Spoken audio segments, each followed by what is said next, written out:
நம்ம எல்லாருமே சரி கூலி 1000 கோடி அடிக்கும்னு பேசிட்டு இருக்க நிலையில 1500 கோடியே அடிக்கும்னு சொல்லிட்டு சன் பிக்சர்ஸ் கிட்ட இருந்து சொன்ன மாதிரி ஒரு தகவல்.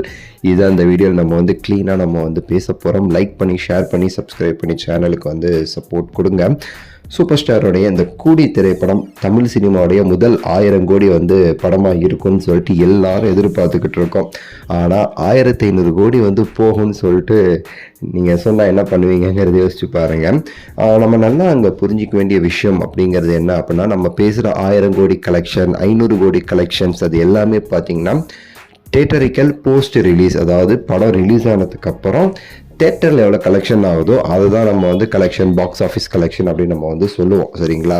இதுக்கு முன்னாடி பண்ண படங்கள் அந்த மாதிரி தான் சொல்லி பண்ணது. ஓகேங்களா?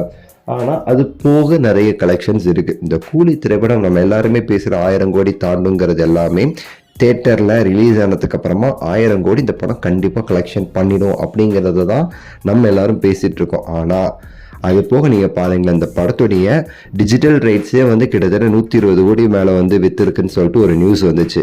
ஆடியோ ரைட்ஸ் பெரிய அமௌண்ட்டுக்கு போயிருக்கு. சேட்டலைட் ரைட்ஸ் அது ஒரு பெரிய அமௌண்ட்டுக்கு போகும். இந்த மாதிரி இந்த சில விஷயங்கள்லாம் இருக்குது பார்த்தீங்களா. யூஎஸில் தனியாக சில ஓடிடிஸு அப்படி இப்படின்னு பார்க்கும்போது அதுவே எக்ஸ்ட்ராவாக உங்களுக்கு ஒரு 300-400 கோடி எக்ஸ்ட்ரா இன்கம் இந்த படத்துக்கு கொடுத்துரும். அதனால் இந்த படத்துடைய கலெக்ஷனுங்கிறது தியேட்ரிக்கல் ரிலீஸ் ஒரு 1100 கோடி எல்லாரும் எக்ஸ்பெக்ட் பண்ணுற மாதிரி பண்ணியிருந்தா கூட மற்றதெல்லாம் சேர்த்து டோட்டல் இந்த ஒரு ரெவன்யூ ப்ரொடியூசருக்கு 1500 கோடி இந்த படம் சம்பாதிப்பதற்கான வாய்ப்பு இருக்குது. அது டோட்டல் ரெவன்யூ டு ப்ரொடியூசர்னு சொல்ல முடியாது.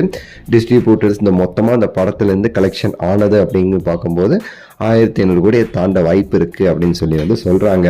இப்போவே பார்த்தீங்கன்னா ப்ரீ ரிலீஸ் பிஸ்னஸ்ங்கிறது 500 கோடி தாண்டி பிஸ்னஸ் பண்ணியிருக்காங்க சன் பிக்சர்ஸ். அதுவே ஒரு பெரிய சம்பவம் தான் அப்படின்னு தான் நம்ம சொல்லணும். 500 கோடி தாண்டி பண்ணியிருந்தாலே சரி, இந்த சேட்டலைட் ரைட்ஸு அப்புறம் மற்ற ரைட்ஸ்லாம் சொன்னோம் பார்த்தீங்களா, டிஜிட்டல் ரைட்ஸ் அது இதெல்லாம் சேர்த்தாலே ஒரு 300 கோடி பண்ணியிருக்காங்க எனக்கு தெரிஞ்சு. அப்போ தேட்டரிக்கல் அதுன்னு பார்த்தா ஒரு 300 கோடி 600 கோடி கிட்டத்தட்ட ப்ரீ ரிலீஸ் பிஸ்னஸ் ஆல்ரெடி பண்ணிட்டாங்க சன் பிக்சர்ஸ். ஸோ அதை வச்சு தான் நான் சொன்னேன். யூஎஸில் கபாலி ரெக்கார்ட்ஸை அந்த ப்ரீமியரில் பிரேக் பண்ணுறதுக்கு ரெடியாக இருந்துகிட்ருக்கு. டெய்லி அத்தனை ஏறிக்கினே இருக்குது இந்த படத்துடைய யூஎஸ் ப்ரீமியர். சம்பவம் பண்ண போகிறது உறுதின்னு சொல்லிட்டு எனக்கு திட்டவட்டமாக தெரிஞ்சிடுச்சு.